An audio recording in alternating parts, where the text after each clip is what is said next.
ఏంటంటే జూబ్లీహిల్స్ ఉప ఎన్నికల్లో గెలుస్తామనే ధీమా ఉందా? ఖచ్చితంగా కాంగ్రెస్ పార్టీ 30,000 మెజార్టీ తగ్గకుండా జూబ్లీహిల్స్ ఎలక్షన్లో విన్ 100% అండి. మేము కొట్లాడేది ఓన్లీ మెజార్టీ గురించి. కాంగ్రెస్ పార్టీ కొట్లాడేది 30,000 మెజార్టీ దాటాలని, టీఆర్ఎస్ పార్టీని బొందబెట్టాలని.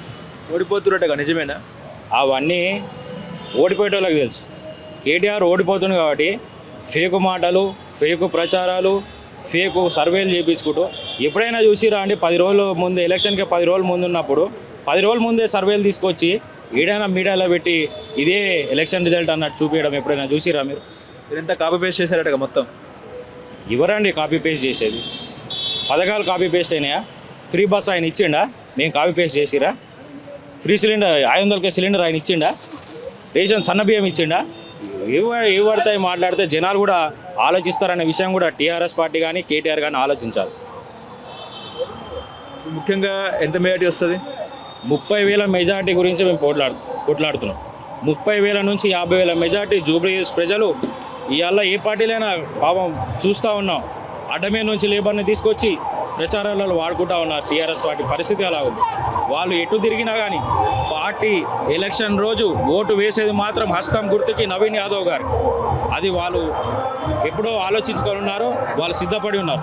11వ తారీఖు ఎలక్షన్ రోజు ఓటు వేస్తూ ఉంటే 14వ తారీఖు ఎలక్షన్ రిజల్ట్ రాగానే కేటీఆర్ ఇదే జూబ్లీహిల్స్ నియోజకవర్గంలో ఎర్రగడ్డ మెంటల్ హాస్పిటల్ కూడా జాయిన్ అయ్యే పరిస్థితి కూడా రాబోతాం. సెంటిమెంట్ ఉపయోగపడుతుందా? సెంటిమెంట్ అనేది ప్రజలకి సెంటిమెంట్ కాదండి కావాల్సింది. ప్రజలకు కావాల్సింది సెంటిమెంట్ కాదు. ప్రజలకు కావాల్సింది మనతోటి ఎవరున్నారు, రేపు పొద్దున ఎలక్షన్ అయ్యాక మనకి ఇబ్బందులు వస్తే చెప్పుకోవడానికి ఎవరుంటారు, అభివృద్ధి ఎవరు చేస్తారని చూసి ఓటు వేస్తారు తప్పితే సెంటిమెంట్తో ఓటు వేస్తే మాత్రం ఉపయోగం లేదని ప్రజలు కూడా ఆల్రెడీ ఆలోచించుకొని ఉన్నారు. బీజేపీ ఎట్లా ఉంది? బీజేపీ పరిస్థితి నోటాతో పోటీ పడే పరిస్థితిలో ఉంది. వాళ్ళు ఇన్ని రోజులు రాలే, లాస్ట్ 2 రోజులు బండి సంజయ్ వస్తున్నాడు. వాళ్ళు చేసిన అభివృద్ధి చెప్పట్లే కానీ హిందూస్ అందరూ ఓట్లు వేయాలని చెప్పుకోవడం పరిస్థితి తప్పితే మేము సెంట్రల్ మినిస్టర్ని, నేను సెంట్రల్ నుంచి నిధులు తీసుకొచ్చాను, నేను జూబ్లీహిల్స్కి చేశానని చెప్పుకునే పరిస్థితిలో కూడా లేరని కూడా జనాలు చూస్తూ ఉన్నారు. నమస్తే, వెల్కమ్ టు తెలుగు రాజ్యం. ప్రస్తుతం మనతో పాటు ఉన్నారు తెలంగాణ రాష్ట్ర సాంస్కృతిక సారథి చైర్మన్ డాక్టర్ వెన్నెల గారు ఉన్నారు. వారితో మాట్లాడే ప్రయత్నం చేద్దాం. వెన్నెల గారు, ముఖ్యంగా చివరి దశకు చేరుకున్న జూబ్లీహిల్స్ ఉప ఎన్నిక ప్రచారము ఎట్లా నడిచింది? ప్రజల స్పందన ఏ రకంగా ఉంది? గెలుస్తామనే ధీమా ఉందా కాంగ్రెస్ పార్టీ? తప్పకుండా గెలుస్తాము. ప్రజల్లో చాలా మంచి రెస్పాన్స్ ఉంది.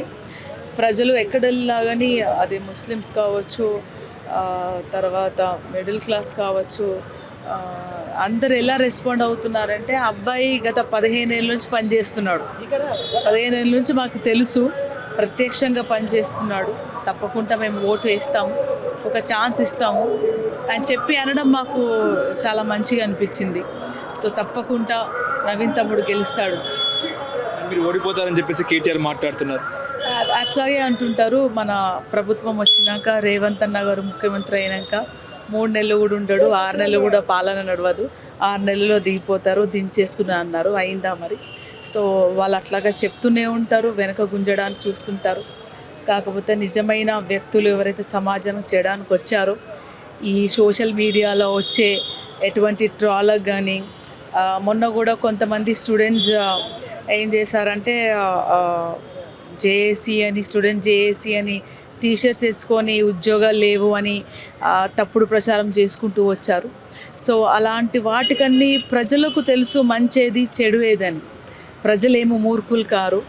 డెఫినెట్లీ మన రాజ్యాంగబద్ధంగా మన బాబాసాహెబ్ అంబేద్కర్ ఇచ్చిన ఈ ఆస్తి, ఈ ఓటు హక్కు అనే ఆస్తి ఎవరి సొత్తు కాదు. పని చేయకపోతే మంచిగా దించేస్తారు వాళ్ళని. Thank you. ఓకే, ఎంత మెజార్టీ అనుకుంటున్నారు మీరు? నేనేం పెద్ద క్యాల్కులేషన్ చేయలేదు, బట్ హై మెజారిటీ వస్తుందని అనుకుంటున్నాను. ఒకవైపు సెంటిమెంట్ రాజకీయాలు మాట్లాడుతున్నారు, ఆమె కొంగు చాచి ఓట్లు అడుగుతుంది మాగంటి సునీత గారు. మరి సెంటిమెంట్కి పడే ఓట్లు పడతాయా? సెంటిమెంట్కి ఓట్లు మ్యాక్సిమం పడకపోవచ్చు, ఎందుకంటే ప్రజలు మార్పు కోరుతున్నారు. మీరు వచ్చి మా దగ్గర కన్నీళ్ళు పెడుతున్నప్పుడు మా కన్నీళ్ళు మా కష్టాలు మీరు చూడలేదు, కానీ చాలా ప్రాక్టికల్గా ఉంటారు ప్రజలు. సో వాళ్ళు 2 సార్లు 3 సార్లు అవకాశం ఇచ్చారు, రైట్, వాళ్ళు మార్పు కోరుకుంటారు. మనిషి అన్నప్పుడు మార్పు కోరుకుంటారు, ప్రకృతి అన్నప్పుడు మార్పు కోరుకుంటుంది. సో సెంటిమెంట్ కావాలంటే నీకు ఏమైనా సాయం ఉంటే మేము చేస్తాము, నీకు తిండి లేకపోతే మేము పెడతాము అంటారు. కానీ ఒక్క ఇండివిజువల్ కోసం మనము సమాజానంతా ఇది చేయలేమనేది ఉంది. సో ప్రజలు మాత్రం మార్పు కోరుకుంటున్నారండి, మార్పు కోరుకుంటున్నారు. అంటే నవీన్ యాదవ్ గుండా రౌడీ అన్నట్టు కూడా ఒక ప్రాపగండా క్రియేట్ చేస్తున్నారు. అది అట్లాగే చేస్తుంటారండి, గుండా రౌడీ అని క్రియేట్ చేస్తుంటారు, ఇంకేమేమో చేస్తుంటారు. ప్రజలు చెప్తారు. నేను ప్రత్యేకంగా వెళ్ళి అడుగుతా ఉన్నప్పుడు ప్రజలు చెప్తున్నారు. చాలా సింపుల్ పర్సన్. మనం మామూలుగా అయినా ఏ వీడియో చూసినా మనకు తెలుస్తుంటుంది. ఏం తెలుస్తుంటుంది? ఎంత సింపుల్గా, ఎంత వినయంగా ప్రజల్లోకి వెళ్ళి మీరు నాకు ఒక అవకాశం ఇవ్వండి, నేను మీ గౌరవాన్ని కాపాడుతాను, మీ బిడ్డగా, మీతోని పుట్టి పెరిగిన బిడ్డగా, మీ బస్తీ బిడ్డగా నేను మీ గౌరవాన్ని కాపాడుతా అని చెప్తున్నారు. ప్రజల్ని రెచ్చగొడతలేడు, రెచ్చిపోతలేడు. ఒక నాయకుడికి ఉండాల్సిన లక్షణాలు అన్నీ ప్రజలకు కనిపిస్తున్నాయి. ప్రజలకు నాయకుడు ఎవరో తెలుసు. తప్పకుండా వాళ్ళు ఓటేసి గెలిపించుకుంటారు. Thank you. Thank you.